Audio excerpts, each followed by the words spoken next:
You ever feel like when you're scrolling through social media, you think, I can totally relate to that person? They're talking about like their career change, or they're talking out loud, or just some job scenarios that they're going through.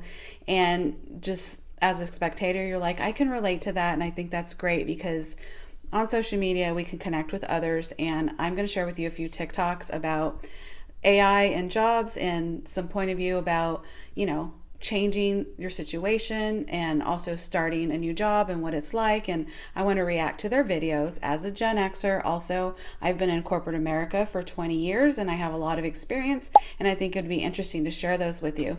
So first, I'm going to share this video. There's one type of job that AI can't take yet, and big companies are starting to realize this. I'm going to give you 4 quick examples and let's see if you can figure it out. IBM laid off 8,000 people, most of which were HR staff, and they tried to replace it with an Ask HR AI service. Turns out they went back on it and switched up and rehired HR people because the people internally wanted to talk to real humans, human resources. The Klarna CEO rolled back his AI customer service initiative because his customers actually wanted to talk to real humans. Duolingo said they're replacing all their contractors and going AI first, but then they rolled that back because all their customers got mad. McDonald's tried to use AI to take orders, but the AI didn't understand humans and accidentally put bacon on ice cream. Now, what do all these examples have in common? They involve the customer, and if the customer wants a human, the business listens because the customer is always right. So why does this matter for you, and what should you do? Well, you should try to build as much foundational knowledge as possible and get into the layer in which you're client facing as soon as possible. For finance people, get into a role that's client facing as soon as possible. For tech people, get your foundational skills and then move into a role where you have to interact with other teams and interact with people very heavily. Any role that is purely customer facing or needs you to be face to face with another human has a low likelihood of being automated because you can't automate relationships. Okay, so what do you think about that? He has excellent tips, doesn't he? He's talking about how, like, no matter what position you're in, that there's customers are always going to need that human perspective because you can't automate relationships. There are excellent examples here where you talked about companies that are going or try to go to AI, but the customer just wanted to talk to a human being.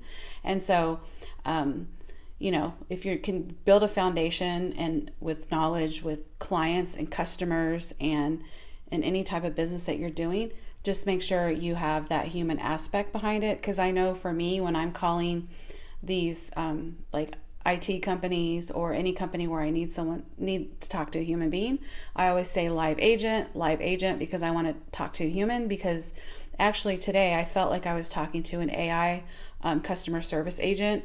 He would just start talking and he would just not stop. And so I had to interrupt him. And then, like, he stayed on topic, but at first I didn't know it was AI. And then as time went on, and I'm going to say the company name, it was Xfinity.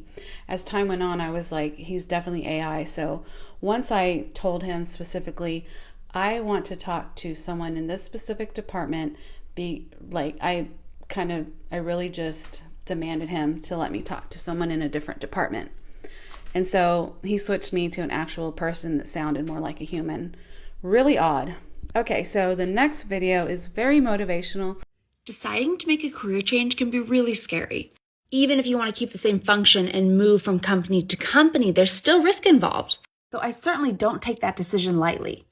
As humans, we don't like discomfort. And putting ourselves into situations that we know can be anxiety-provoking is really difficult. There can also be so much pain in not pulling the trigger on a decision like this. And they say that change happens when the pain of staying in the same place outweighs the pain of making the change. Have you been in that pain point? I sure have. And it's risky, but all pain is temporary. The most painful thing you've ever been through in your life, you're through it. And you can do hard things. Well, this is just on my mind and heart. Hopefully somebody needed to hear this today. Good luck out there. Follow for more. Deciding to make a career change or any change in life is okay. It is definitely hard. I think it's just a matter of taking that first step. So I agree with her. I think she made some good points about change and how it relates to work life, and just balance, work-life balance, and just in general, that you just have to, if you're thinking about it, it's better to try and learn and grow with it instead of just always wishing that you would have made the change.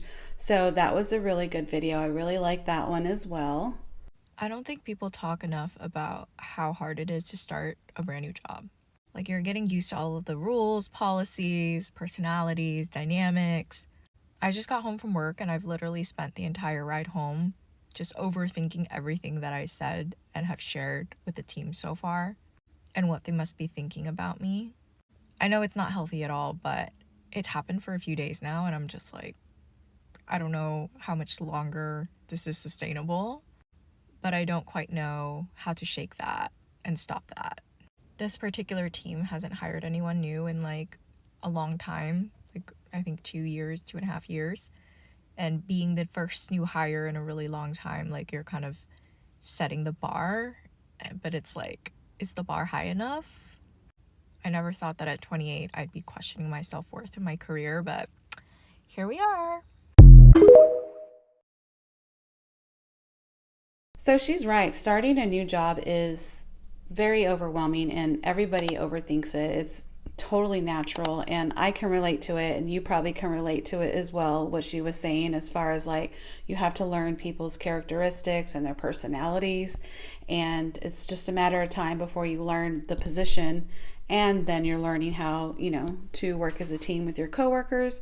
They don't know you, you don't know them, and most people don't talk about starting a new job, but it can be very challenging. You have to have the right mindset.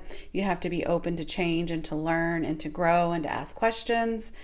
Being the new person is not easy, especially if the staff has been there longer than you. I think she said they've been there a couple years. So being the new person, they're observing you, they're watching you. They want to see your reactions. Some coworkers will even test you, and so, which isn't fair, but they're human, and the aggressive ones are going to be like, let's see how much I can get away with if I tell her this, or if sometimes some coworkers can push you around and kind of delegate as well. So it's always good to ask questions so you're not being delegated to, if you know what I mean. If they hired you, if the manager hired you, that means that they liked you. That means that the manager knew you would be a good fit for their team, and so that's why you're there. But yeah, I thought that was a good video. I could tell she was stressed out, and it is stressful starting a new job. That just comes with the territory. And then with change, it's part of change.